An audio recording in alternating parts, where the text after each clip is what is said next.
Jangan lupa subscribe. Jangan lupa subscribe. Assalamualaikum warahmatullahi wabarakatuh.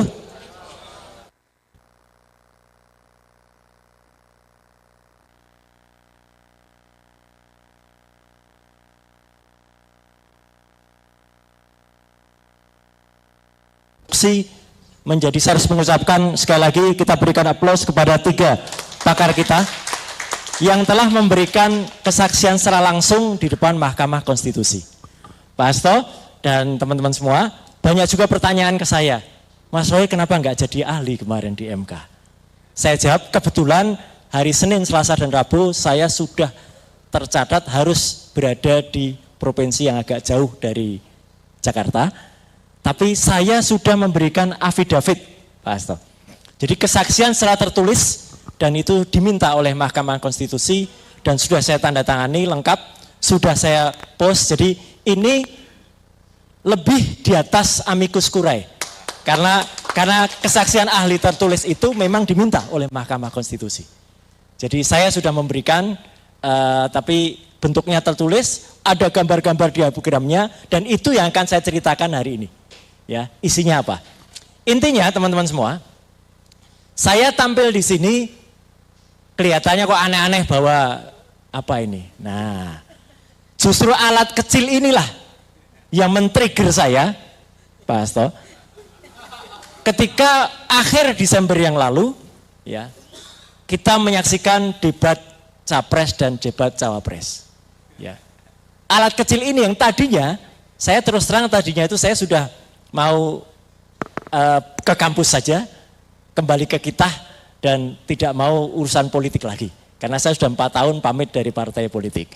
Tapi melihat ada upaya penggunaan alat semacam ini, dan itu terjadi pada saat debat Cawapres, maka saya langsung melakukan analisis waktu itu, ini curang. Ya. Langsung waktu itu. Dan saya langsung berani menganalisis bahwa buat apa seseorang menggunakan 3 mikrofon.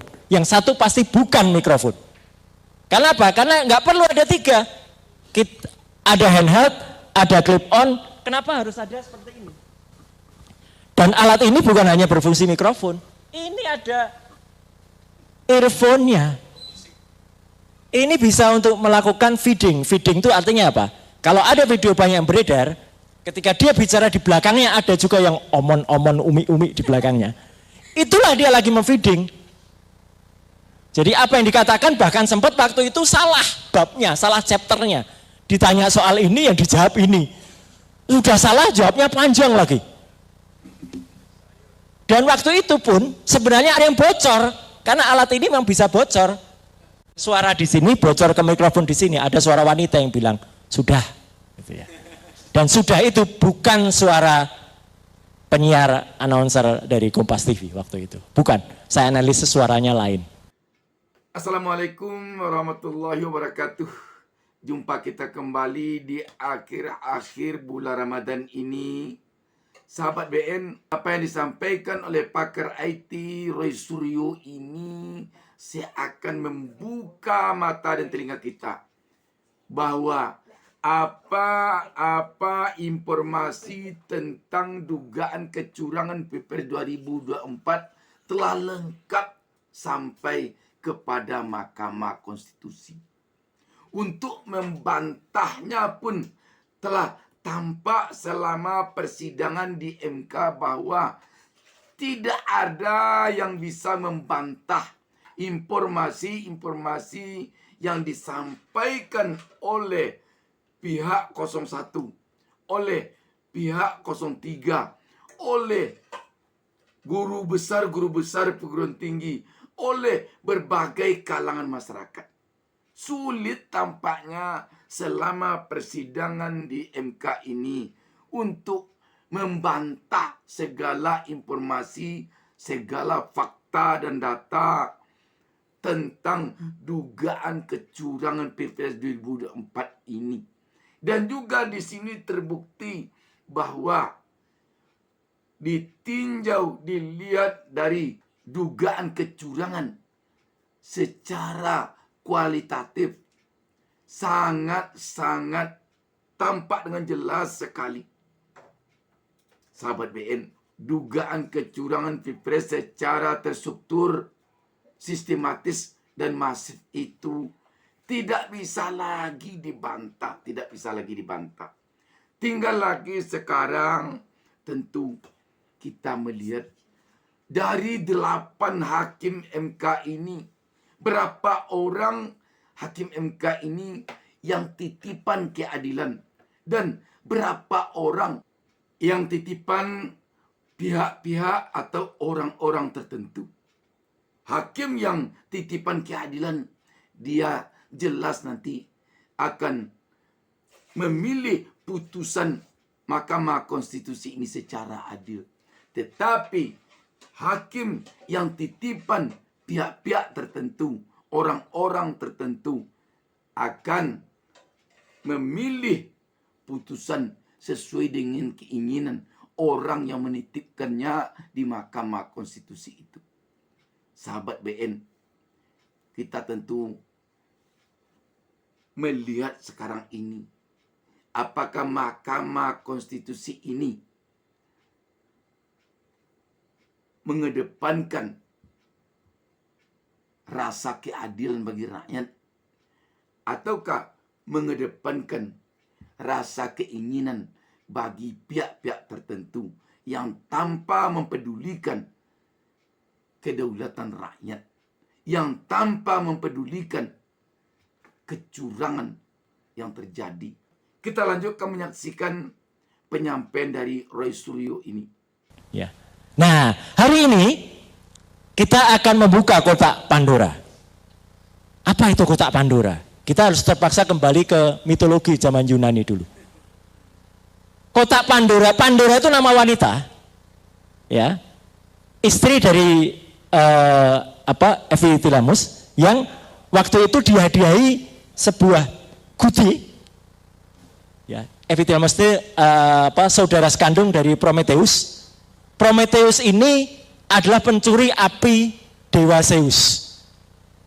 Dewa Zeus mangkel kepada Prometheus, tapi karena dia tidak bisa membalas Prometheus, dia kerjakan ke Ephialtes, suaminya si Pandora. Pandora itu dipesan, jangan guci itu dibuka. Tapi ini sama kayak ceritanya Adam dan Hawa, Adam dan Eva. Dia melanggar perintah itu. Pandora membuka kotak itu, makanya namanya kotak Pandora, dan di dalamnya berisi kejahatan, kecurangan, semua hal yang berbau jelek bagi umat manusia. Dan itulah Tuhan yang Maha Kuasa, Allah Subhanahu wa taala menggariskan juga. Jadi hari ini kita buka kotak Pandora yang namanya Sirekap. Sistem informasi rekapitulasi. Jadi bukan hal kebetulan kalau ternyata cerita ini, Pak Asto, itu metodologinya sudah ada sejak zaman Yunani. Namanya kotak Pandora. Dan digunakan oleh APDI sebagai judul acara hari ini. Jadi tiba-tiba teman-teman waktu itu merumuskan acara itu ya sudah ada titah petunjuk dari Yang Maha Kuasa. Ya, gitu. Monggo. Nah, teman-teman semua, cerita saya sedikit saya belokkan supaya kita tahu judulnya, ya. Jadi mulai dari alat yang sederhana ini, saya waktu itu kemudian mengkritisi, dan itu bukan tanpa resiko. Tentu teman-teman sudah dengar lah ya, saya dilaporkan ke Bareskrim. Dan sampai dengan sekarang, Pak Petrus, laporan saya masih on. Dan bahkan mau dihidupkan lagi ketika kita waktu itu lapor ke Bareskrim dan laporan kami ditolak. Laporan saya besoknya diumumkan lagi, mau dijalankan lagi. Memang jahat betul itu ya. Dan kenapa? Waktu itu saya kemudian menganalisis ketika soal 3 mikrofon itu dilakukan dan dilaporkan ke Bareskrim, tapi uniknya KPU secara malu-malu mengakui sebenarnya. Karena KPU berikutnya pada debat berikutnya hilang semua 3 mikrofon itu. Menjadi hanya 1 mic saja. Kan dia mengakui tapi malu-malu. Iya kan gitu. Nah, tapi ternyata memang bakatnya curang ini memang mau curang. Jadi tampaknya dia tidak menggunakan mikrofon berkabel, dia kemudian tampil menggunakan jaket, yang jaket itu kemudian letakkan di atas untuk menutupi sesuatu. Apa yang dia tutupi? Yang ditutupi alat semacam ini.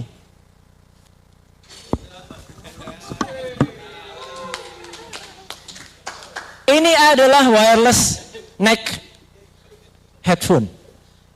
Ini bisa dikoneksikan dengan headphone, disembunyikan di baliknya, dan bisa mendengar instruksi. Jadi sama saja, si Samsul itu masih tetap di feeding asam sulfat. Masih tetap di feeding. Hanya sayangnya waktu itu saya sudah usulkan, harusnya diperiksa sama Pas Pampres. Tapi Pas Pampres jawabannya, kami tidak berhak memeriksa anak presiden. Ya sama kayak MK. MK tidak berani mengundang kepala negara, tapi yang diundang adalah menteri-menterinya. Gitu. Nah itu. Nah jadi tadi sekali lagi presentasi dari Bu Leoni, Pak Anas dan juga Pak Yudi tadi luar biasa. Saya akan mulai dari awal. Jadi dengan demikian, mulai awal Januari, betul Mas Yudi, saya sudah mencermati ketika saya download program Sirekap, itu adalah staging versi 2.14 waktu itu, awal Januari. Saya langsung teriak, ini program yang masih staging, program yang masih beta, kok berani-beraninya di launching kepada masyarakat. Padahal itu dengan biaya besar. Nggak boleh teman-teman semua. Jadi ini satu poin. Nggak boleh program yang masih staging atau yang masih beta version itu dilepas kepada masyarakat. Apalagi kita tahu MOU pembuatannya sudah ada semenjak tahun 2021. Jadi KPU melakukan signing dengan ITB itu pada tahun 2021. Harusnya awal 2024 itu sudah jadi program, sudah dirilis dan sudah diaudit. Ini yang penting. Program harus beredar itu harus diaudit. Sudah pasti program staging itu tidak mungkin lolos audit. Jadi kalau KPU mengatakan dia sudah diaudit oleh BRIN dan BSSN, Mas Hasto, dengan kata keras saya bisa mengatakan bohong. Makanya kalau dilihat nangis kan kemarin si Yudisinya waktu menyampaikan di depan. Dan BSSN ini tolong dicari. Info yang kita dengar mengundurkan diri beberapa hari sebelum pelaksanaan pemilu sebagai technical assistance. Dan dia bukan auditor, dia hanya technical assistance BSSN itu. Jadi lain, technical assistant dengan auditor lain. Dan ini perlu dilihat karena ini masuk fakta-fakta hukum. Itu satu. Yang kedua, fakta hukum yang kedua. Berkali-kali kita dengar, Sirekap hanya alat bantu, Sirekap hanya alat bantu, Sirekap hanya alat bantu. Temuan kami, tim APDI ini, jadi ini temuan kita bersama, ya. Sirekap bukan alat bantu, tetapi dia adalah alat utama. Karena satu-satunya yang termuat dalam PKPU nomor 5 tahun 2024 yang tadi disebutkan oleh Mas Anas, yang disahkan baru tanggal 12 Februari 2024, 2 hari sebelum pemilu baru membuat keputusan, dan diundangkannya baru tanggal 13 Februari Mas. Gila kan ini, padahal itu detail sekali. Itu hanya menulis Sirekap. Sirekap ditulis detail di situ, di bab 1, poin nomor 43 kalau nggak salah, kemudian di beberapa bab yang lain. Manual berjenjang tidak pernah ada tulisannya di PKPU. Sekali lagi saya ulangi, sistem manual berjenjang tidak pernah ditulis definitifnya di PKPU. Secara hukum, Pak Petrus, saya pernah dibalek di Badan Legislasi, Mas. Kalau tidak disuratkan, ya nggak ada aturannya. Berarti manual berjenjang itu kebatinan. Lucu kan? Iya nujum. Ini kayak ahli yang kemarin bersaksi di MK juga kebatinan nih. Jadi kalau Sirekap yang tertulis di dalam PKPU itu disebut pepesan kosong, dengan segala hormat kita kepada profesor yang menjadi ahli, profesor itu juga sudah mengkhianati ilmu pengetahuan dan mengkhianati fakta yang ada. Jadi saya simpulkan aja. Ketiga, saya di awal Februari itu, ketika di pertengahan Februari, ketika kemudian sudah running, di samping membongkar soal software tadi, saya teriak, kok kita berani-beraninya data penting Republik Indonesia, DPT 201 juta penduduk itu, ditaruh di cloud server di alibaba.com. tepatnya di Allium Computing. Itu teman-teman bukan tanpa resiko lagi. Lagi-lagi saya dilaporkan Pak Andi. Keluar running text-nya di TV-TV. Roy Suryo dituduh, Roy Suryo menyebarkan hoax gitu. Meletakkan server di Singapura. Gilanya lagi, saya mengatakan gilanya lagi. Seminggu setelah tanggal 14 Februari, kalau nggak salah tanggal 21 Februari, komisioner KPU duduk berjejer, gagah banget di gedung KPU, bikin konferensi pers macam ini. Menyatakan dengan tegas, waktu itu BT Epsilon yang bilang, kami jamin data-data itu tidak ada di luar negeri, ada di Indonesia. Ketua KPU mengatakan, Hasyim Asyari mengatakan, sejauh pengetahuan saya, sepanjang pengetahuan saya, memang data-data itu hanya ada di dalam negeri. Saya langsung teriak, berarti pengetahuannya nggak panjang itu. Dan satu lagi, bohong. KPU bohong. Karena jelas-jelas di luar negeri kok. Tapi ternyata kebohongan mereka itu, memang sudah ada triki sebelumnya Pak Petrus. Hari Jumat malamnya, dini hari, jadi itu Rabu, Jumat malamnya, bagaikan seorang maling saya bilang, mereka memindahkan data-data itu dari Singapura balik lagi ke Indonesia. Dan saya punya semua rekamannya, capture-nya, dan sudah saya berikan ke MK dalam affidavit-nya. Jadi ketika data itu ada di Singapura, data itu masuk ke, sudah saya berikan. Jadi nggak apa-apa teman-teman kalau nggak dengar kesaksian langsung di MK, saya sampaikan di sini dan itu ada di dalam affidavit. Affidavit itu nilainya sama, ya, dengan kesaksian langsung. Karena memang saya benar-benar nggak bisa hadir waktu itu. Nah, artinya apa? 3 kebohongan ini sudah berat sekali sebenarnya pada KPU. Bohong softwarenya diaudit dan itu banyak versi. 2, bohong ketika dia menyatakan itu di Singapura, ya. Bohong berikutnya ketika kita temukan juga data-data itu ternyata ketika masuk itu sudah tadi pada sistem yang disampaikan oleh Mas Anas dan Mas Yudi tadi. Sudah ada ibaratnya kotaknya, sudah ada tempatnya. Angkanya sudah ditentukan sejak awal. Saya sejak awal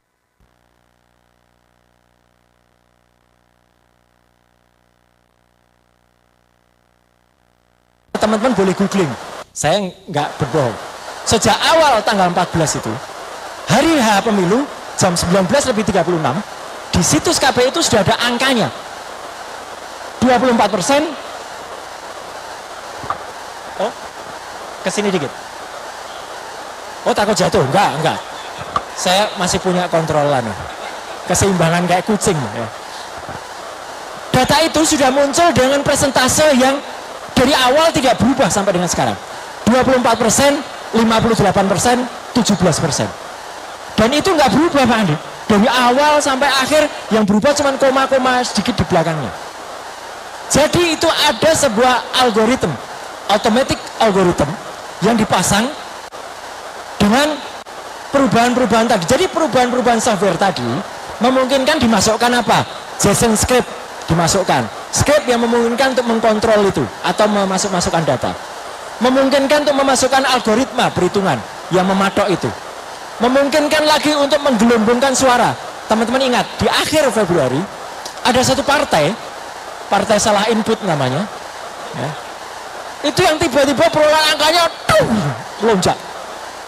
Ini dari sisi volatilitas statistik tidak mungkin. Menyalahi kodrat betul.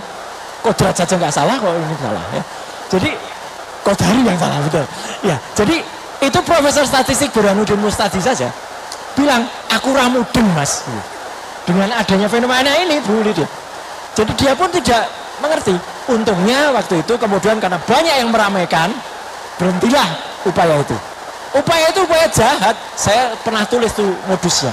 Bukan hanya mencuri antar paslon, bukan hanya mencuri satu partai, tapi sudah menggunakan sisa suara. Jadi sisa suara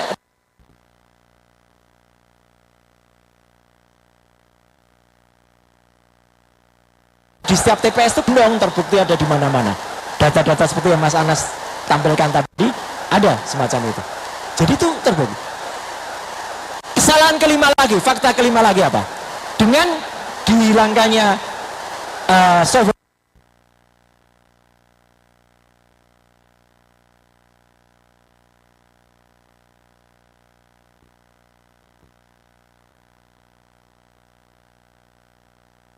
software tadi diubah, masih ada.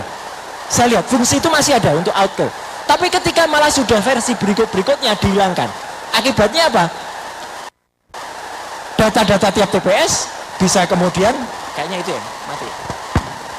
Data-data dari tiap TPS itu bisa, seperti tadi disampaikan beliau nih, dari 300, harusnya maksimal 300, jadi 700, jadi 900, jadi jeblok datanya, meledak. Dan itu tetap diinput semuanya. Ini yang menurut saya nggak masuk akal. Makanya ketika perhitungan yang diamini oleh Ketua KPU, satu TPS itu bermasalah, ya, itu memang benar. Apalagi temuan Mas Anas tadi sudah mencapai lebih dari separuh TPS-nya. Kalau lebih dari separuh, Pak Hasto, ini berarti apa? Masif, terstruktur, dan sistematisnya tercapai. Lihat, ingat hitungan saya dari awal tadi, iya kan? Ngawur, ya. Benar. Jadi ya dari awal memang sudah ada perencanaan. Software-software itu memang sudah dirancang untuk ngaco. Kedua, ini yang saya tidak terima, Mas Anos. Ketika profesor itu lagi menyalahkan ini semata-mata technical error. Masa software disalahkan? Dan cek. Oh, itu memang yang punya. Dan OCR itu ini sudah kuno, nggak mungkin salah. Per hari ini teman-teman semua, usia OCR itu berapa tahun? 110 tahun. Sudah ditemukan tahun 1914 oleh fisikawan Jerman. Dan sudah dipakai puluhan tahun di kampusnya beliau nih, kampusnya Mas Anas, kampus saya. Ya kalau OCR tidak terpercaya, ya perguruan tinggi nggak akan pakai itu. Itu tuh kesalahannya minor. Kok bisa kesalahannya sampai lebih dari 18 bahkan berapa persen tadi ngitungnya Mas Anas? 30 sekian persen ya. Ini kan ngawur.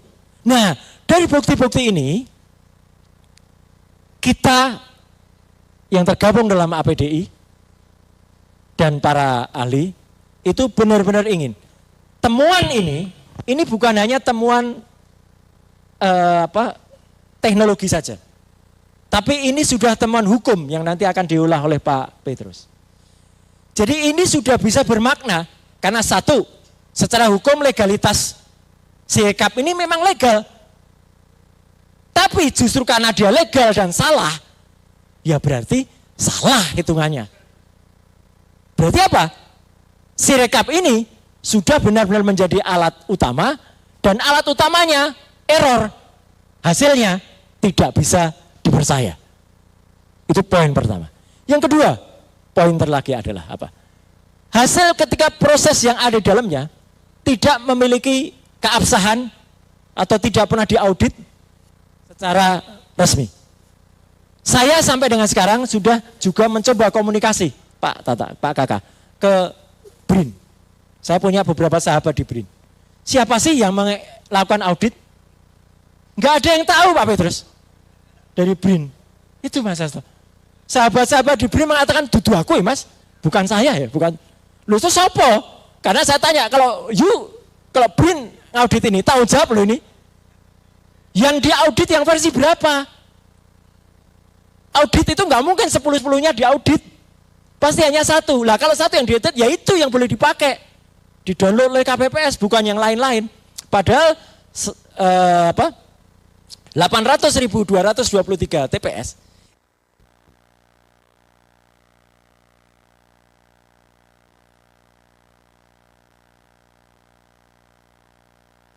itu mendownload dalam versi yang berbeda-beda. Jadi ini secara sistem hukum tadi. Dan yang terakhir adalah KPU banyak sekali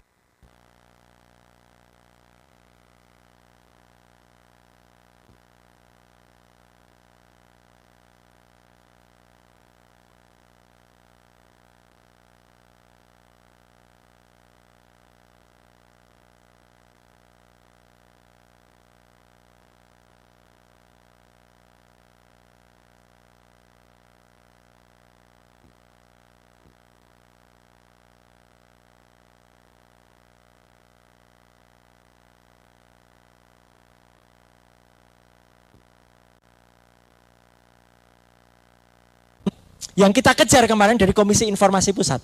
Kebetulan saya dan Pak Yudi, kami berdua saksi, ahli di Komisi Informasi Pusat. Saya memberikan kesaksian pagi harinya, beliau siangnya. Ya, ya. Lah ya, ini yang paslon 300 semua. Langsung keluar kan?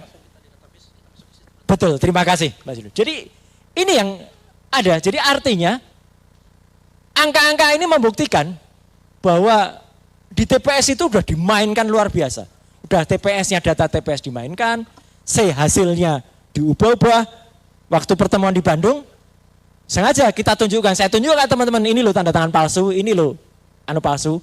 Saya pernah belajar daktiloskopi, itu ilmu sidik jari dan tanda tangan. Jadi kita bisa tahu tanda tangan palsu dan tidak itu kelihatan. Tarikannya kayak apa, arahnya kemana, bahkan bolbannya sama. Yang terakhir dan ini fatal, KPU sempat menerbitkan aturan nomor 349 tahun 2024 tanggalnya aneh, 17 Maret 2024. Jadi ketika di tengah-tengah dia diproses di KIP, dia mengeluarkan aturan data induk kami yang berbentuk CSV, Common Service Values, tertutup untuk dipublikasikan selama 3 tahun. Setelah KPU selesai, untung kita punya sahabat Indonesianis yang mengajukan gugatan ke KIP yang namanya Pak Ted Hilbert. Salam saya untuk Pak Ted. Ya, itu luar biasa. Saya langsung ding terus ke Pak Ted. Harus ditabrak Undang-Undang Keterbukaan Informasi Publik nomor 14 tahun 2008 itu di atas semua peraturan di bawahnya. Alhamdulillah teman-teman, kita berikan ucapan kepada yakin ya Yayasan Akuntabilitas itu dan didukung oleh kita. KIP telah mencabut aturan itu. Jadi data CSV itu bisa kita buka. Kalau data itu dibuka dan sudah dikejar, jadi kita, tapi KPU masih aja belagu juga. Silakan datang ke sini, bawa harddisk 40 tera. Ayo kita datang ke sana, ya kan? Ditantang, kita ditantang. Ya, lah yang kecil 40, ya anggap mungkin pikiran aja tera itu dangdutan, tera zana gitu ya mungkin itu. Nah jadi teman-teman semua, dengan semua bukti ini, saya berharap betul tim TPDI, tim Pembela Demokrasi Indonesia di bawah Pak Peter Celestinus, Pak dan kawan-kawan, ya, bisa merangkum betul konstruksi hukumnya, dan Pak Hasto dan tim kita berikan support moral supaya hak angket tetap jalan Pak Hasto. itu, ya. Jadi kita semua para ahli yang ada di sini siap support dengan segala kemampuan kami Pak Hasto, dengan pengetahuan kami, dan saya sekali lagi bersyukur. Dulu saya teriak-teriak sendirian kayak serigala melolong. Sekarang sudah ada Mas Anas, sudah ada Bu Lydia, sudah ada Mas Bayudi, ya. Yang ini kemudian bisa memberikan pencerahan. Makanya itu ada, dan Ikatan Alumni ITB yang luar biasa. Tepuk tangan juga untuk Ikatan Alumni. Sekali lagi terima kasih. Wassalamualaikum warahmatullahi wabarakatuh. Ya. Sahabat BN, penjelasan dari Roy Suryo ini tampak sekali betapa faktualnya, betapa realistisnya, betapa masuk akalnya. Dan tentu kita berharap dugaan-dugaan kecurangan yang terjadi pada pemilu dan Pilpres 2024 ini cukuplah hendaknya terjadi sampai pada pemilu dan Pilpres ini saja. Jangan berlanjut kepada pilkada mendatang. Jangan berlanjut kepada pemilu dan Pilpres 2029 mendatang.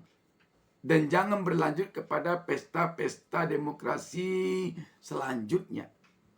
Sebab ini, sahabat BN, adalah racun demokrasi ini. Ini racun demokrasi yang sungguh-sungguh harus dibasmi dengan cara apapun. Harus dibasmi. Kalau kita masih ingin Indonesia ini menjadi negara demokrasi. Kalau kita masih ingin Indonesia ini berpegang teguh dengan demokrasi Pancasila. Bukan tidak mungkin pada Pilkada 2024 ini yang akan berlangsung beberapa bulan lagi, gaya-gaya kecurangan seperti ini akan dilakukan lagi oleh orang-orang yang anti demokrasi, yang mabuk kekuasaan di tingkat provinsi, kabupaten, dan kota. Karena itu perlu ini dibasmi, dan kita tentu berharap kepada Mahkamah Konstitusi. Mahkamah Konstitusi hendaknya menjadi pihak yang memberikan efek jera kepada pelaku kecurangan pemilu dan pilpres 2024. Jangan menjadi pemotivasi bagi si pelaku kecurangan pemilu dan pilpres ini untuk berbuat lebih berani lagi pada pilkada nanti dan pada pemilu-pemilu dan pilpres-pilpres ke depan. Suatu contoh, kalau pada pemilu dan pilpres 2024 ini banyak PJ-PJ gubernur, bupati, wali kota di seluruh Indonesia, pada pilkada mendatang bukan tidak mungkin para bupati mem-PJ-kan pula kepala-kepala desa di daerahnya. Sehingga dengan demikian mudah dikendalikannya pada pilkada bupati nanti. Sebab kalau gubernur tentu sulit mem-PJ-kan kepala desa. Wali kota tentu tidak perlu lagi mem-PJ-kan lurah. Karena lurah ditunjuk oleh wali kota.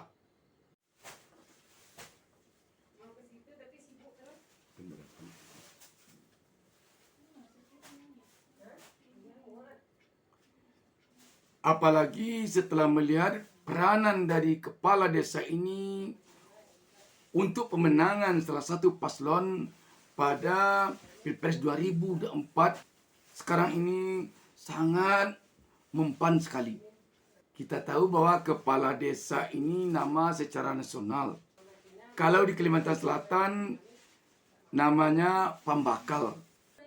Kalau di Sulawesi Utara namanya Hukum Tua. Kalau di Sumatera Barat namanya Wali Nagari. Demikian, wassalamualaikum warahmatullahi wabarakatuh.